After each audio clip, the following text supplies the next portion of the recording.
Alhamdulillah Rabbil Alamin Walladhi arsala rasulahu bil huda wa dinil haq liyuthirahu ala dini kulli wa kafa billahi syahida wa asyhadu an la ilaha illallah wahdah la syarikalah wa asyhadu anna Muhammadan abduhu wa rasuluh. Allahumma shalli ala Muhammad wa ala alihi wa ashabihi wa man tabi'ahum bi ihsanin ila yaumiddin. Ya ayyuhalladzina amanu taqullaha haqqa tuqatih wa la tamutunna illa wa antum muslimun. Wa ba'd, fa inna asdaqal hadisi kitabullah wa khairal hadyi hadi Muhammadin sallallahu alaihi wasallam. Syarrul umuri muhdatsatuha fa inna kulla muhdatsatin bid'ah wa kulla bid'atin dhalalah wa kulla dhalalatin finnar. Ya ikhwah, azza subhanahu wa ta'ala, insyaallah materi taklim kita malam hari ini kajian ayat demi ayat dari tafsir Jalalain yang kita baca bareng setelah berlalu dari surah Al-Mujadalah, berikutnya surah Al-Hasyr. 5 ayat pertama insyaallah kita kaji kepada qari fadhil. A'udzu billahi minasyaitonir rajim. Bismillahirrahmanirrahim. Sabbaha lillahi ma fis samawati wa ma fil ardh wa huwal azizul hakim. Huwal ladzi akhrajal ladzina kafaru min ahlil kitabi min diyarihim li awwalil hashr ma dhanantum an yakhruju wa dhannu annahum mani'uhum husunuhum min Allah fa atahumullahu min haitsu lam yahtasibu wa qadhafa fi qulubihim ar-ru'b yukhribuna buyutahum bi aydihim wa aydil mu'minina fa'tabiru ya ulil absar. Walaula an kataballahu alaihimul jalaa la'adzabahum fid dunya wa lahum fil akhirati 'adzabun nar. Dzalika bi annahum syaqqullaha wa rasulahu wa man yushaqillaha fa innallaha syadidul 'iqab.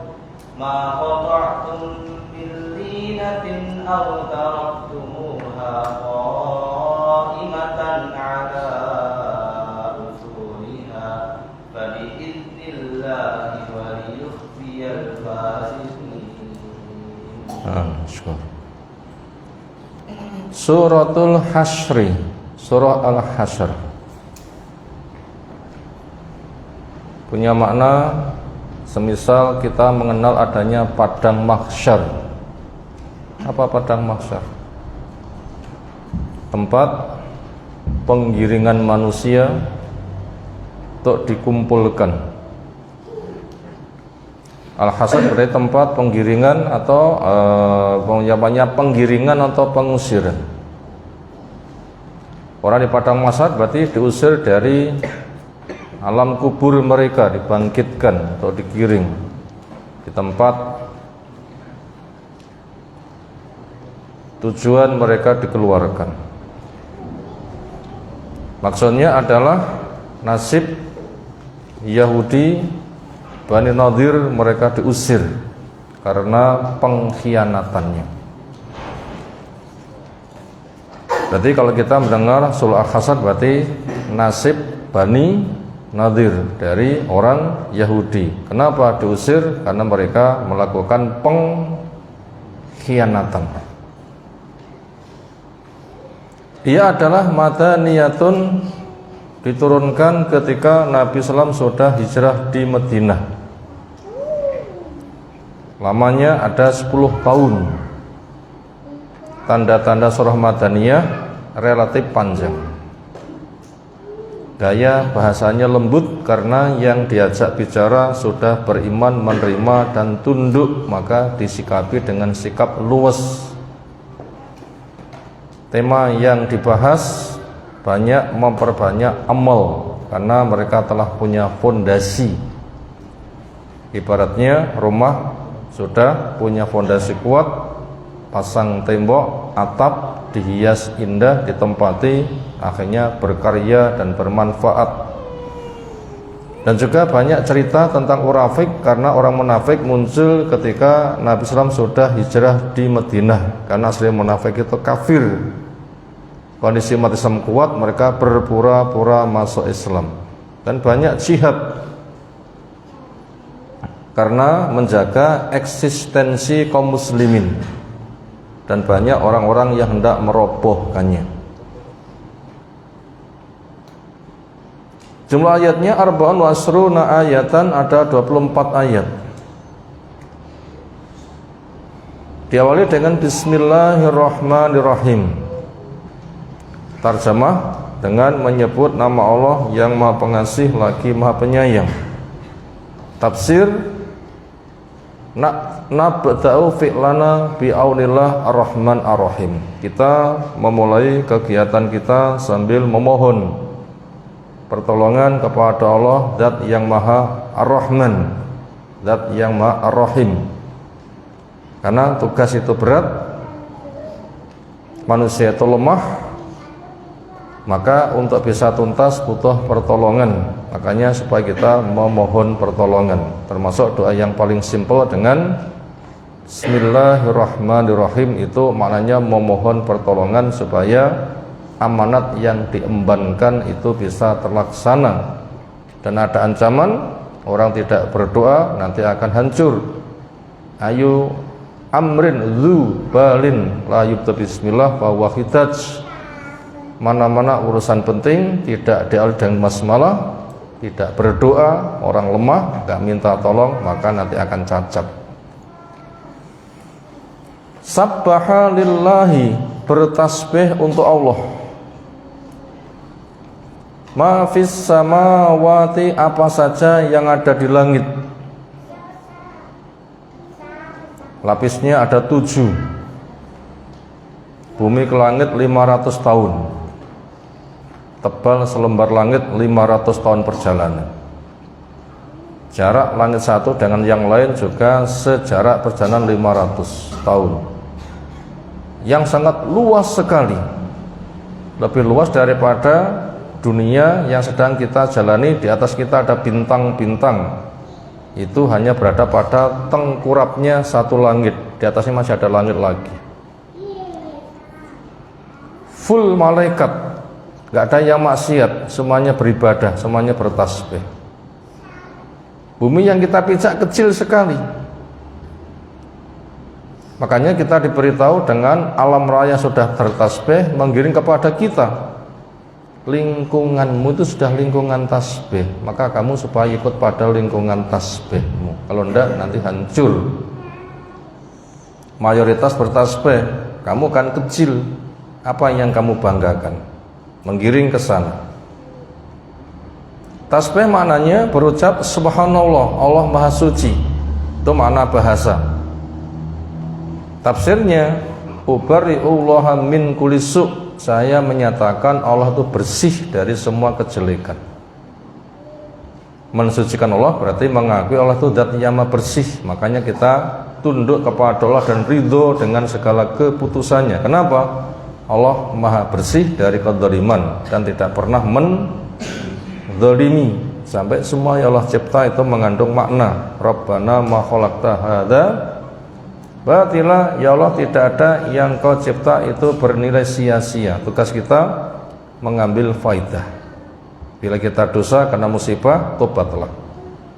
Makanya musibah pun juga faedahnya besar, mengingatkan musibah dunia nggak seberapa, sudah begitu gimana neraka. Maka mumpung belum datang di akhirat, kamu punya dosa, buktinya ada musibah, segera berbenah dan tobat agar semuanya sama-sama bertasbih kepada Allah Subhanahu wa taala.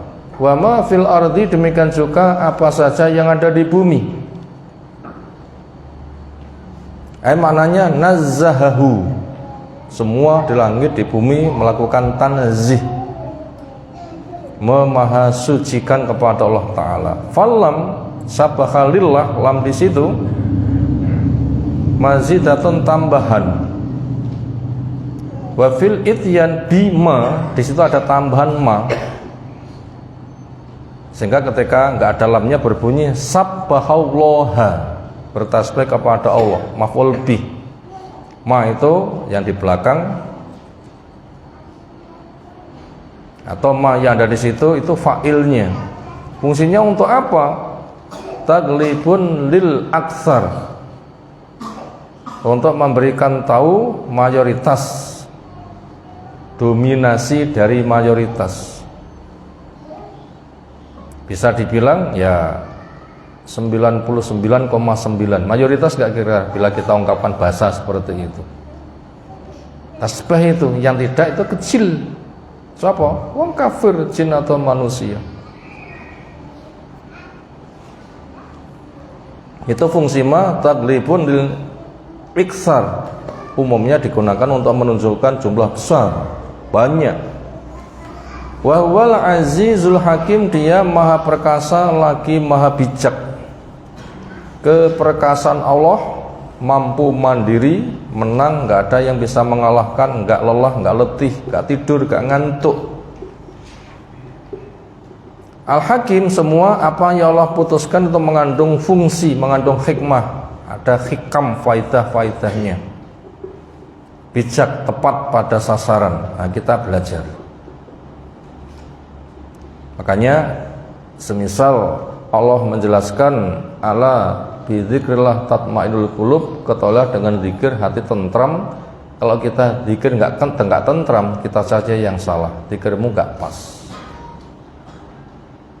Nah, begitu, zikirmu enggak pas. Kalau pas nanti mesti tentram.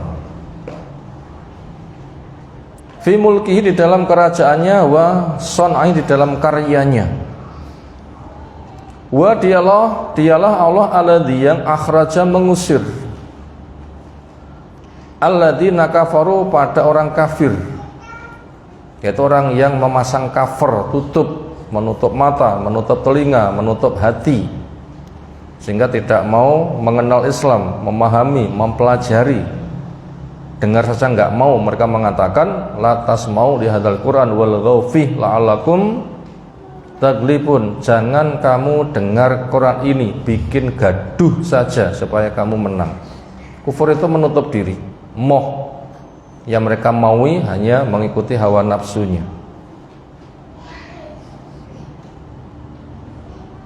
Siapa yang masuk kategori orang kafir? Yaitu min ahlil kitab, dari ahli kitab.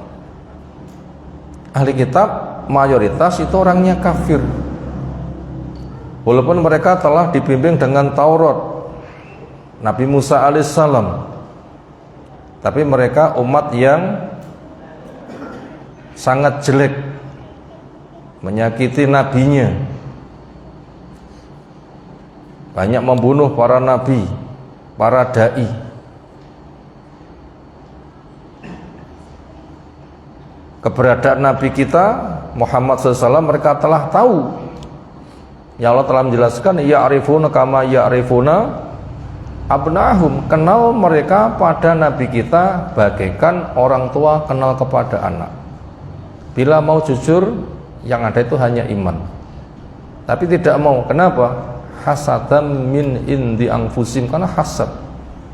Kenapa yang jadi nabi itu kok dari Bani Ismail, enggak dari Bani Ishaq?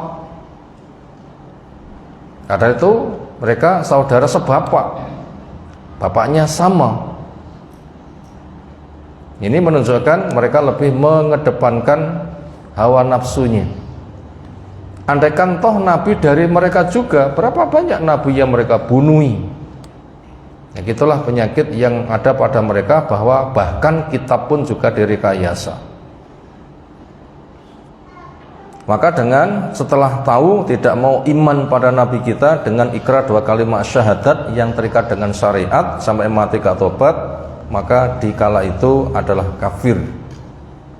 Yang pesan Nabi sallam, waladi nafsi biyadi laisa ahadun minadil ummah yahudiyun wala nasraniyun ya'lamu bi risalati walam yu'min bima ursiltu bihi illa kan min ashabinar. Demi zat yang jiwaku ada di tangannya, gak ada satu pun dari umat ini, yaitu umat dakwah, mereka telah menjumpai Nabi SAW, termasuk hijrah ke Madinah yang banyak ketemu dengan Nabi. Sebelumnya mereka telah membaca ciri-cirinya di kitab mereka, akhirnya dipertemukan betul, dan mereka telah mengecek, dan jawabannya hak. Ketika mereka tanya, dijawab, baru saja Jibril datang kepada saya menyampaikan jawaban dari pertanyaanmu. Gimana mereka lari? Oh, Jibril yang datang mau jawaban. Andaikan yang datang Mikael ya saya terima. Jibril itu musuh kami. Nah, itulah kekafiran mereka ada di situ. Kekafiran mereka ada di situ. Ini dalil ahli kitab itu kafir. Surah apa?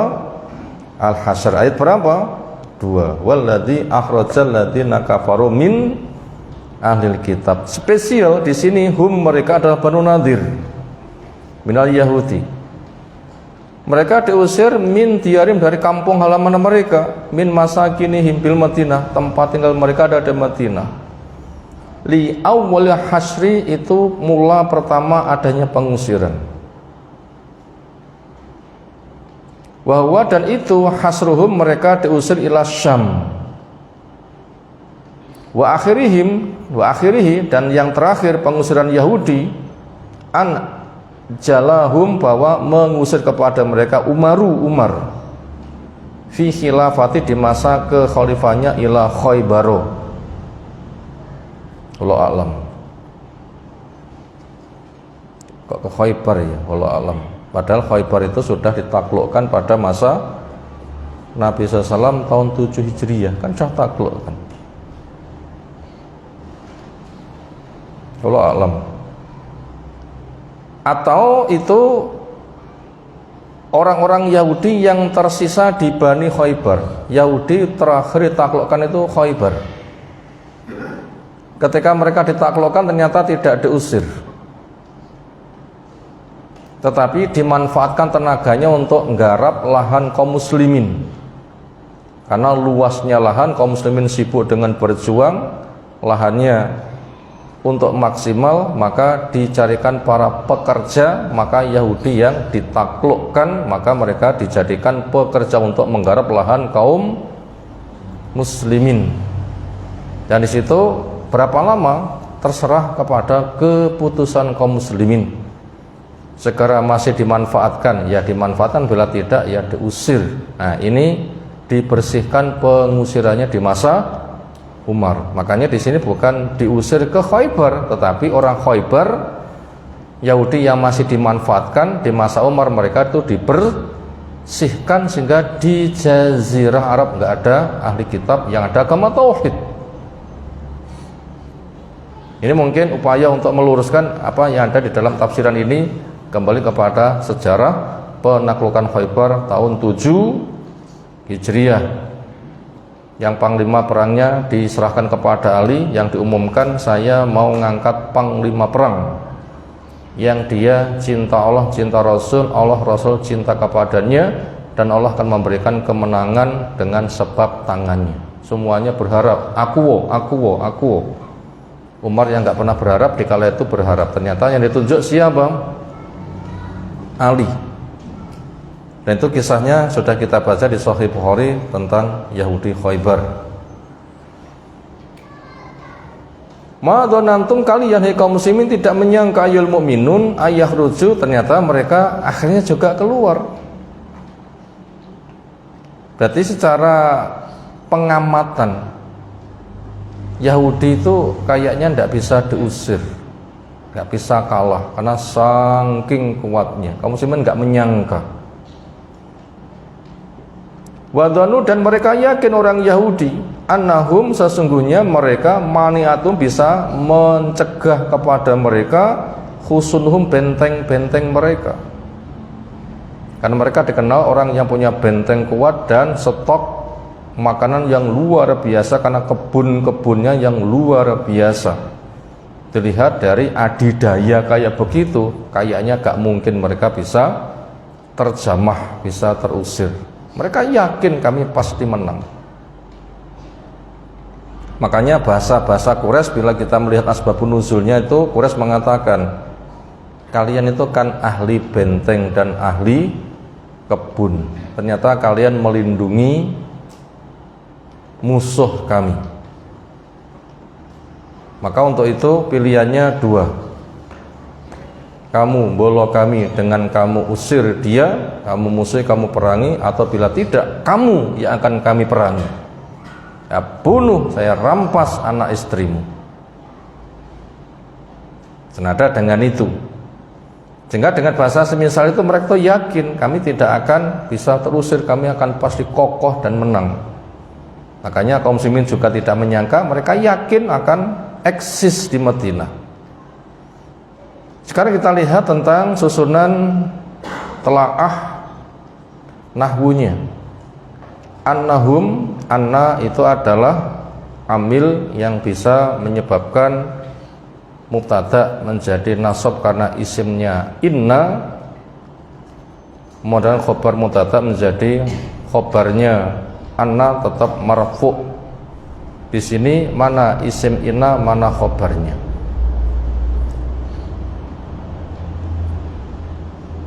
Lafat annahum, hum itu isim anna, khobarnya jumlah ismiyah. Maniatum husunuhum minallah, mencegah kepada mereka benteng-bentengnya dari siksa Allah.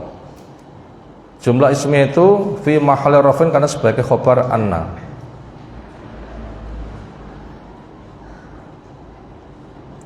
Maka maniatum itu khobaru anna, khusunuhum fa'ilnya dari mani, isim fa'il yang memiliki fungsi sebagai fi'il, maka butuh fa'il. Fa'ilnya khusunu, nu itu i'rabnya marfu'. Kenapa? Fa'il. Membentengi minallah, yaitu min adabi, dari siksanya. Suma al-khobar, kemudian jumlah ismiyah itu menjadi khobar anna. Fa'atahumullah, maka Allah mendatangi kepada mereka amruhu, perkara Allah, wa adabu, dan juga siksa Allah. Allah datang sesuai dengan keagungannya. Apa datang langsung, apa memerintahkan, itu urusan Allah. Kan Allah memiliki sifat datang, caranya sesuai dengan keagungannya. Datang langsung, apa memerintahkan atau mengirimkan, semuanya kembali kepada Allah. Tapi yang jelas mereka diselesaikan. Allah mendatangi mereka min haitsu lam yahtasibu, dari arah yang mereka tidak menyangka. Lam yahtur bi balihim, belum terlintas di benak mereka. Min jihatil mu'min, dari sisi orang beriman. Orang iman tidak menyangka, mereka sendiri pun juga tidak menyangka. Mereka itu optimis, kami pasti menang, kami nggak akan pernah kalah. Ternyata Allah mendatangi mereka dari arah yang tidak mereka sangka. Mereka bikin makar, Allah pun juga bikin makar. Makar Allah yang paling bagus. Ditambah wa qadhafa, Allah memasukkan fi qulubihim, di hati mereka. Qadhafa memiliki mana alqa, Allah memasang di hati mereka ru'ba, rasa takut. Kata ru'ba bisukunil ain, ru' wa dhamiha, ru'ub, punya mana al-khauf, Allah memasukkan rasa takut di hati mereka. Dengan biqatli sayyidihim, dibunuhnya pemimpin mereka namanya Ka'ab bin Ashraf. Ini kita butuh membaca sejarah tentang terbunuhnya Ka'ab bin Ashraf yang gangguannya besar sekali. Nabi SAW mengatakan, sopo sing gelem beresi Ka'ab bin Ashraf. Ada siapa yang mengatakan? Saya. Tapi izinkan saya bergaya di depan dia seolah saya mencelam. Karena saya saudara sesusu atau semisal. Walaupun itu namanya Muhammad bin Maslamah atau yang lain nanti dikoreksi, lihat sejarah aslinya. Itu dikirimkan pembunuh misterius karena gangguannya pol. Karena janji damai tapi mengkhianati dengan mengganggu luar biasa. Dia datang bergaya cari pinjaman. Untuk apa? Untuk ya Muhammad narik pajak. Bahasa yang semisal. Dia keluar saja lah, tarik terus. Ya tunggu dulu lah. Yang penting saya mau lihat dulu. Sekarang pinjami. Jaminannya apa? Ya bojomu, masa bojo nggih jaminan. Anakmu, masa anak nggih jaminan, anak gaden gimana nanti ya. Udahlah pedang saja jaminannya. Besok saya mau ke sini.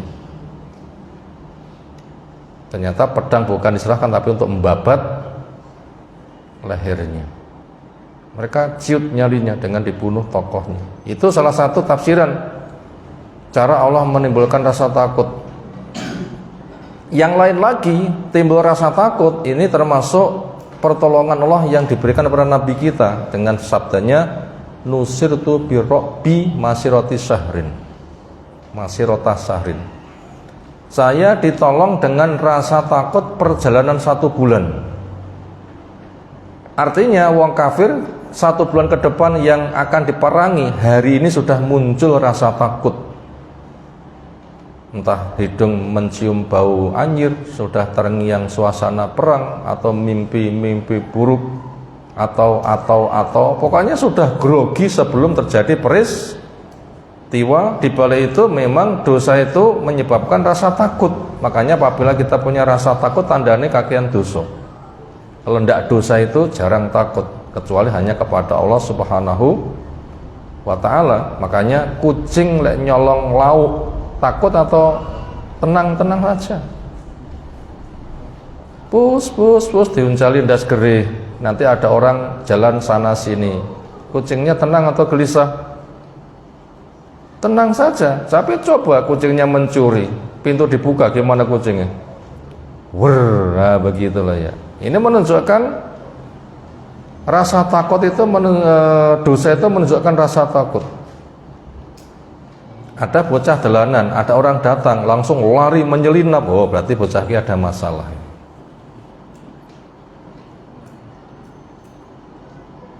Akhirnya dijadikan catatan, ada apa? Dia kok blingsatan seperti itu. Itu memendam sesuatu itu. Yang jelas penyebab rasa takut di hati orang kafir itu banyak. Tapi yang jelas mereka adalah timbul rasa takut. Allah campakkan fi qulubin, di hati mereka rasa takut. Akhirnya yuharibuna bitasdid wa takhfif. Kharraba yuharibu atau akhraba yukhribu. Tadi ayat yang dibaca adalah yukhribuna ke wazan af'ala. Maknanya sama, takdiyah, metitik-titikkan, merobohkan. Bacaan yang kita baca mengikuti umumnya. Yukhribuna buyu tahum. Yukhribuna buyutahum, ikut azan afala yufilu. Secara teori tasrif ikut wazan afala atau fa'ala, maknanya semisal untuk kasus ini. Tapi bacaannya ikut wazan afala, yukhribuna. Mereka membongkar buyutam, rumah-rumah mereka, liyangkulu, untuk mereka pindah. Mastahsanu, apa yang masih dianggap baik, minha, dari rumahnya, min khosabin, dari kayu, wa ghori, dan yang lain-lain. Itu namanya bedol desa atau jebol desa. Berarti wong sak kampung, sak suku itu suruh minggat kabeh. Tanahnya menjadi milik kaum muslimin, benda-benda yang masih bisa dibawa bawaan. Tapi senjata jangan, kecuali untuk menyembelih binatang saja. tapi senjata tidak boleh, alat perang tidak boleh. Nah begitu, akhirnya semua hewan dibawa, semua perhiasan dibawa, benda-benda yang bisa dibawa ya dibawa, termasuk rumah dibongkari, kayu-kayu, gawang-gawang atau apa itu akan dibawa, yang nggak bisa dibawa ditinggalkan, sisanya milik kaum muslimin. Itu proses pengusiran. Akhirnya perkampungan itu habis penduduknya, akhirnya semuanya milik kaum muslimin. Nah begitulah. Dan itu tidak melewati peperangan, nanti akan dibahas, termasuk ghanimah seperti itu namanya bukan ghanimah tapi harta fek, nggak dibagi kepada tentara. Itu rumah mereka dirobohkan. Bi'aidim dengan tangan-tangan mereka, dan juga wa'aidilmu dengan tangannya orang yang beriman. Orang beriman membantu mereka untuk merobohkannya supaya cepat selesai mereka, biar cepat kabur. Fa'tabiru, maka ambillah pelajaran ya absor, orang yang punya pandangan tajam. Beneo mikiro menurut lo resikone para pengkhianat. Apa bentuk pengkhianatannya Bani Nadir? Siapa tahu? Pengkhianatannya ketika terjadi Bi'ru Ma'unah, kaum muslimin dibantai, ada 70 yang meninggal. Itu ada yang selamat. Ketika lari ketemu orang diduga musuh, kelompok pembantai, akhirnya bunuh, tapi ternyata bukan. Akhirnya kaum muslimin ada kesalahan, salah duga, dikira musuh tapi bukan, maka itu wajib menebus. Sementara Nabi SAW itu ketika di Madinah sedang mengikat dengan apa yang dikenal dengan piagam Madinah. Apa piagam Madinah itu? Di Madinah sudah ada penduduknya, siapa? Aus, Khazraj, ada Yahudi dari berbagai macam, Bani A, Bani B, Bani C. Ketika datang di Madinah itu kerjasama. Madinah tempat kita bareng, kita rukun. Kami tidak memerangi kamu, kamu juga tidak memerangi kami. Agamaku ya agamaku, agamamu ya agamamu. Kami punya beban, kamu membantu kami, kamu punya beban, kami juga bantu. Seputar itu masuk, ditulis, ditandatangani, dikenal dengan nama piagam Madinah. Nanti siapa yang khianat akan dipanggil, disidang, kena hukuman. Nah begitu, siapa yang khianat dipanggil untuk kena hukuman. Berarti sudah ada mahkamah untuk menghukumi siapa yang khianat. Nah ternyata mereka khianat. Apa bentuk pengkhianatannya? Banyak, diantaranya yang masuk pada Bani Nadir di sini ialah Nabi Islam untuk mencari dana untuk bayar tebusan datang ke Bani Nadir. Kami punya kasus saudara kami membunuh, akhirnya kami wajib untuk membayar denda karena salah sasaran. Maka kita sudah sepakat, kami punya beban, kamu membantu kami, kamu punya beban, kami juga membantu kamu. Kurang lebih mengumpulkan 200 unta, kurang lebih. Apa kata mereka? Tunggu, wahai Abul Qasim, kami siapkan. Akhirnya mereka berbisik-bisik. Orang yang paling celaka Muhammad patenono wae. Yang lain mengatakan jangan, nanti akan dibongkar oleh wahyu. Yang lain ngengkel. Akhirnya pintu bagian atas disiapi batu gede yang biasa untuk numbuk biji-bijian, nggih nglepung begitu. Jadi dipasang, ketika Nabi masuk itu mau dilepaskan nanti biar kejatuhan, ya gepeng kejatuhan benda itu saking gede ini. Lah orang kecebluan waktu sak kebu gimana kira-kira?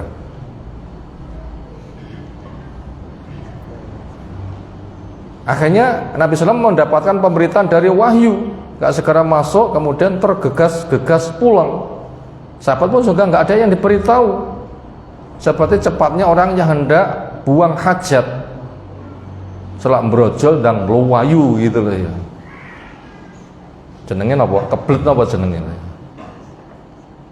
Keblet ya bahasa Jawa ini. Karena kotorannya mau keluar dan segera untuk membuangnya.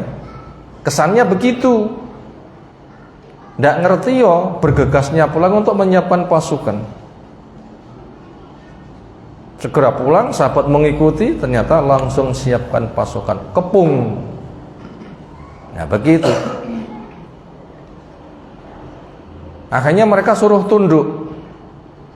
Maka ada dua suku yang ngompori, manas-manasi. Pertama Quraidah, yang kedua orang munafik. Dimotori oleh Abdullah bin Ubay bin Salul. Kata Abdullah bin Salul, saya siapkan 2000 pasukan. Hidup kami bersama kamu, mati kami bersama kamu. Kamu kan kaya, ahli benteng. Bani Quraidah juga sama. Ternyata ketika dikepung, dua kelompok yang manfaatnya mundur kabeh, khianat. Sehingga sekarang tersisa Bani Nadir saja tidak punya teman. Di balik itu yang menjadi tumpuan sebab kehidupan mereka dihancurkan oleh kaum muslimin. Kita akan baca berikutnya nanti, yaitu kebun kurma mereka ditebang oleh kaum muslimin. Semisal pada perang Badar, Quraisy dijauhkan dari air, sehingga nggak dapat air. Bagaimana? Bani Nadir punya kebun yang jadi andalan untuk bertahan, hancurkan kebunnya. Loh, pasoknya dari mana? Nggak makan nanti kan mati pelan-pelan gitu kan ya. Nah begitu. Akhirnya mereka menyerah. Akhirnya diputuskan, kalian minggat, rumahmu bongkar, yang bisa kamu bawa, tinggalkan negeri ini. Nah itu namanya kasus pengusiran. Ringkasnya begitu. Bila kita baca sejarahnya itu panjang, nanti silakan dibaca sendiri. Ringkasnya begitu. Makanya mereka suruh mengambil pelajaran. Walaulah, andaikan bukan karena angkata Allah, bahwa Allah telah memutuskan, kata apa punya mana kodo, andaikan Allah tidak memutuskan alim kepada mereka al-jala pengusiran, al-khuruja keluar minal waton dari negeri Madinah, la'adapun saya Allah akan menyiksa mereka di dunia bil qatri dengan pembunuhan, wasabyi dan ditawan sisanya. Seperti kasusnya Bani Quraidah, lakinya 700 bunuh kabeh. Tentara 700 ya, banyak nggak 700? Itu bikin galian pakai apa kira-kira? 700 nyowo, banyak nggak? Kita ngaji malam hari ada 700 nggak ini? 700 dibunuh semuanya. Lungguh langsung potong, sering gelundung. Nah begitu loh ya. Makanya hukum perang ya begitu. Itu Bani Quraidah. Makanya Bani Nadir sih mending hanya apa? Hanya diusir. Andai kan nggak diusir, nasibnya lebih tragis. Diperangi, kalah perang, lakinya bunuh, perempuan anak-anak jadikan tawanan perang, budak, jual ke pasar budak, sisanya dirampas. Ngeri nggak? Itu hukum perang. Masih mending kalian tuh hanya diusir saja. Masih diusir saja. Andai kan bukan pengusir, kalau lebih tragis, dibunuh, sisanya jangan tawanan. Kama fu'ila, sebagaimana diperbuat bi Quraidah terhadap Bani Quraidah minal Yahud. Walau dan buat mereka fil akhirati, nanti di akhirat ada pun nar, ada siksa neraka. Siksanya double. Diusir masih mending, mungkin bisa tobat. Sudah dibunuh, wah ini lebih bahaya lagi. Dzalika, yang demikian itu bi'anhum, karena sesungguhnya mereka syaqullaha, khalafullah, menyelisihi kepada Allah, wa rasulun, suka kepada rasulnya. Bentuk pengkhianatan sudah kita sebutkan di atas. Waman, dan barang siapa yang yusyakillah, menyelisih kepada Allah, fa innallaha, maka sesungguhnya Allah syadidul iqab, amat sangat keras siksaannya. Lalu kepada orang yang menyelisihi. Sekarang kisah tentang sebab kehidupan mereka hancurkan, yaitu kebun kurma milik mereka hancurkan. Kenapa? Ya agar mereka nggak punya daya, nggak punya daya. Allah telah izinkan untuk ditebang. Semula nggak boleh, tapi sekarang boleh. Kenapa? Jangankan menebang pohonnya, membunuh orangnya saja boleh. Kenapa? Hukum perang. Dan itu terpaksa. Akan mereka sekarang lumpuh. Maka tatum, apa yang kalian tebang yal muslimun, min linatin, min nahlatin, dari kebun kurma, au taraktuma, atau kamu biarkan qaimatan, tegak, kalau sudah di atas fondasinya, berarti nggak kesentuh, itu semua fa'abini, dengan izin dari Allah. Khayyarakum, Allah memberi pilihan kepada mereka fi dzalik. Kamu cek saja, pantasnya ditebang, tebang biar segera takluk. Tapi tanpa ditebang bisa takluk ya ndak usah. Bila terpaksa ditebang, tebang saja. Ternyata itu terpaksa ditebang. Waliyuhziyal fasikin, dan Allah hendak memberikan penghinaan kepada orang yang fasik. Bil idzni fil qadr, dengan izin ditebang tadi. Fasik maknanya keluar dari ketaatan, yaitu aliyat orang Yahudi. Fi i'tiratihim, di dalam pembangkangan mereka. Inna qata'a syajari al-musmir, sesungguhnya memotong kebun yang berbuah tadi, fasadun, itu adalah kerusakan, yaitu untuk melumpuhkan mereka sehingga mereka nggak punya daya, sumber penghidupannya habis, stoknya.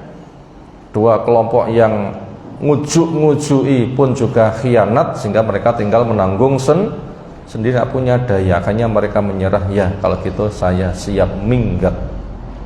Itu kisahnya, 5 ayat telah kita baca. Terjemah global, memahasucikan kepada Allah semua yang di langit dan juga semua yang ada di bumi. Dia maha perkasa lagi maha bijak. Dialah Allah yang mengusir orang kafir dari ahli kitab dari perkampungan mereka. Terusirnya Bani Nadir itu mula pertama orang kafir diusir. Hei kaum muslimin, kamu nggak menyangka mereka keluar. Ternyata kenyataannya juga keluar. Mereka yakin benteng-benteng mereka bisa membentengi, tapi kenyataannya tidak bisa. Maka Allah datang kepada mereka untuk memberikan penghancuran dari arah yang tidak mereka sangka. Allah mencampakkan di hati mereka rasa takut. Mereka merobohkan rumah mereka dengan tangan mereka, dibantu oleh kaum muslimin. Hei orang yang punya akal, ambil pelajaran. Termasuk orang-orang kafir yang lain, ambil pelajaran. Kalau kamu tidak, nanti punya nasib yang semisal. Andaikan bukan karena ketetapan Allah diusir, misalnya mereka akan disiksa dunia maupun di akhirat. Yang demikian itu dikarenakan mereka menyelisih Allah dan Rasulnya. Barang siapa yang menyelisih Allah dan Rasulnya, siksa Allah sangat pedih. Apapun yang kamu potong dari kebun kurma mereka atau kamu biarkan, semuanya atas izin dari Allah. Itu semuanya untuk menghinakan pada orang-orang fasik. Selesai. Sekarang kita masuk kepada rangkumannya. 1. Bawaan dasar semua makhluk itu bertauhid.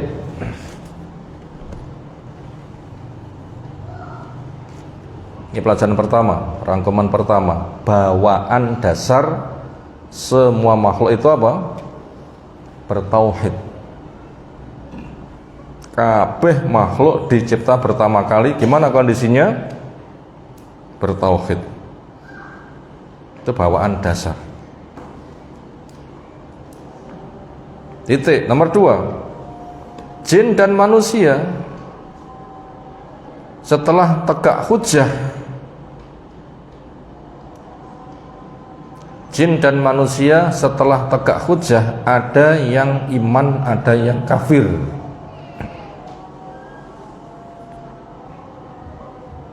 Jin dan manusia setelah tegak hujjah, ada yang iman, ada yang kafir. Titik. Jadi kafir itu bawaan dasar atau setelah tegak hujjah? Setelah tegak hujjah. Makanya siapapun ketika belum tegak hujjah itu iman kabeh. Maka bayi iblis, andaikan itu ada bayi belum tegak hujjah, bertauhid, mati belum balik, surga juga. Anak turunnya juga sama saja. Bayi Abu Jahal, Firaun, Korun, Namrud, masih bayi belum balik, belum tegak hujjah, mati belum balik juga surga. Itu namanya bawaan dasar makhluk dicipta itu bertauhid dan di surga. Makanya Nabi Adam di surga, Hawa di surga, iblis juga di surga. Diturunkan kan sudah telah hujjah kan, setelah tegak hujjah. Apa tanda-tanda tegak hujjah? Masih ingat? 1, balik. Dua, punya indera. Tiga, sudah datang arahan, ini jalan surga, jalan neraka, dengar, paham, ngerti. Yang keempat, diberikan modal, mau dan mampu. Nomor 5, suruh milih. Milih api bejomu, milih elek salahmu dewi. Jadi kekafiran itu setelah tegak hujah, bukan bawaan dasar, tapi setelah tegak hujah. Nomor berikutnya nomor 3, sebab pengusiran Yahudi Bani Nadir. Sebab pengusiran Yahudi Bani Nadir, yaitu mengkhianati perdamaian dari piagam Madinah. Bentuknya hendak membunuh kepada Nabi. Itu sebab pengusiran Yahudi Bani Nadir. Apa sebabnya? Karena pengkhianatan. Mengkhianati apa? Piagam Madinah. Bentuknya apa? Hendak membunuh kepada Nabi Shallallahu Alaihi Wasallam. Tadi kisahnya sudah kita sampaikan. Kaum muslimin punya tanggungan membayar denda. Isi piagam Madinah adalah hidup bareng rukun. Agamamu ya agamamu, agamaku ya agamaku. Kami enggak ganggu kamu, kamu enggak ganggu kami enggak memerangi kamu enggak memerangi kami. Kamu punya beban, kami bantu. Kami punya beban juga, kamu membantu. Adil kan? Adil seperti itu. Ternyata ketika Nabi SAW datang kepada mereka untuk cari sumbangan, untuk membayar denda, ada orang yang dibunuh tidak sengaja. Mereka mengatakan, baiklah Abul Qasim, tunggu. Ternyata mereka memasang makar, hendak dipasang apa tadi? Batu besar untuk numbuk tepung, numbuk biji. Itu mau ketika masuk mau dijatuhkan. Akhirnya terbongkar, siapkan pasukan, mereka kepung. Itu bentuk apa? Pengkhianatannya. Itu sejarahnya. Itu sejarahnya pengusiran Yahudi Bani Nadir seperti itu. Berikutnya pelajaran yang keempat, sebab-sebab pengkhianatan Bani Nadir. Kenapa mereka mengkhianati? 1.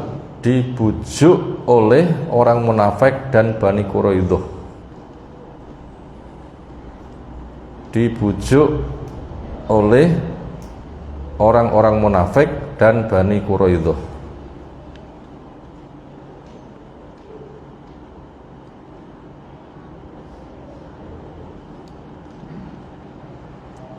Itu sebab pengkhianat pertama. Yang kedua, merasa kekuatan mereka dahsyat. Itu yang kedua, merasa kekuatan mereka dahsyat.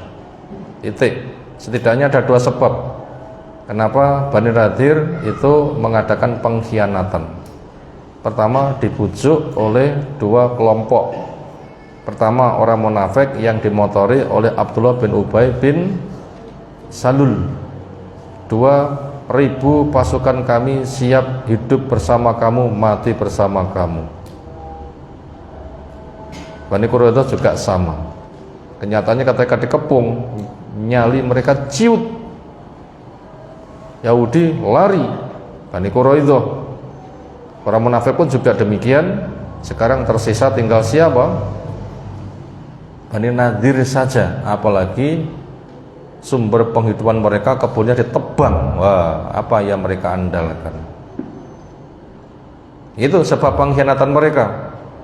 Dibujuk oleh 2 kelompok yang lain, kemudian merasa fisik mereka kuat. Itu menyebabkan mereka mengadakan pengkhianatan. Berikutnya pelajaran nomor 5, sebab-sebab kelemahan orang kafir. Sebab-sebab kelemahan orang kafir. 1. Tidak bisa menepati janji.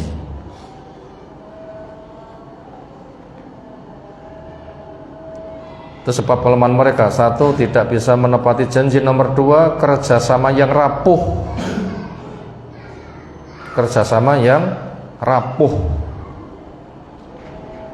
Yang nomor 3. Kekafiran mengundang rasa takut. Yang ketiga, kekafiran mengundang rasa takut. Itu tadi pelajaran yang kelima, sebab kelemahan orang kafir. Pertama, tidak bisa menepati janji sehingga mereka tidak bisa bekerja sama dengan baik. Yang kedua, kerjasama yang rapuh karena mereka itu golek penake dewi. Orang munafik kan golek penake dewi lah ya. Sekira menjanjikan ikut, sekira kok membahayakan segera lari. Itu gaya mereka. Jadi kerjasama mereka itu gayanya. Sekira menjanjikan oke, sekira kok ada gejala salah lari duluan. Itu namanya kerjasama yang rapuh. Akhirnya mendorong mereka untuk berkhianat. Kemudian yang ketiga adalah kekafiran itu mengundang rasa takut. Contohnya ya kucing tadi, kucing mencuri, begitu orangnya masuk, gimana kucingnya? Lari ketakutan. Ya gitulah. Pada manusia pun juga sama. Makanya apabila kita gampang deg-degan, gampang wedi menunjukkan, berarti ada pengkhianatan pada diri kita. Kalau enggak, itu nanti akan tenang. Berikutnya pelajaran yang keenam, pengusiran lebih mending daripada peperangan. Pengusiran lebih mending daripada peperangan. Sebagai peringatan tahap pertama, pengusiran lebih mending daripada peperangan sebagai peringatan tahap pertama. Titik. Ini pelajarannya adalah semisal piagam Madinah, itu kan heterogen ya penduduknya ya. Penyembah berhala ada, Yahudi ada, suku Aus, suku Khazraj, kan macam-macam kan orangnya. Kaum muslimin pun juga datang hijrahnya. Itu hidup bareng, piagam Madinah hidup bareng, disepakati. Kita hidup bareng dengan peraturan ini, begitu. Agamamu, agamaku, ya agamaku. Kami enggak ganggu kamu enggak ganggu kami enggak memerangi kamu juga tidak memerangi kami. Kamu punya beban, kami bantu. Kami punya beban, kamu juga membantu kami. Kita hidup rukun. Walaupun kita berbineka, mungkin begitu loh ya. Berbineka. Tapi kaum muslimin itu kuat. Siapa-siapa mengadakan pengkhianatan langsung disidang. Jelas salah, kena hukuman. Makanya hukuman pertama kali ditimpakan kepada mereka itu cukup dengan pengusiran. Barangkali mereka tobat. Tapi kalau sampai peperangan lebih mengerikan. Makanya ketika pengusiran juga tidak mempan, akhirnya peperangan. Bani Quraidah peperangan, Khaybar peperangan, ya kan? Peperangan. Nah begitu. Kenapa? Kan nggak bisa ngambil pelajaran. Walaupun akhirnya Bani Khaybar awalnya gitu dimanfaatkan, tapi ketika sudah nggak dibutuhkan mereka juga diusir juga. Terakhir yang ketujuh, menghancurkan titik-titik kekuatan orang kafir yang berkhianat itu boleh. Menghancurkan titik-titik kekuatan orang kafir yang berkhianat supaya segera lumpuh boleh.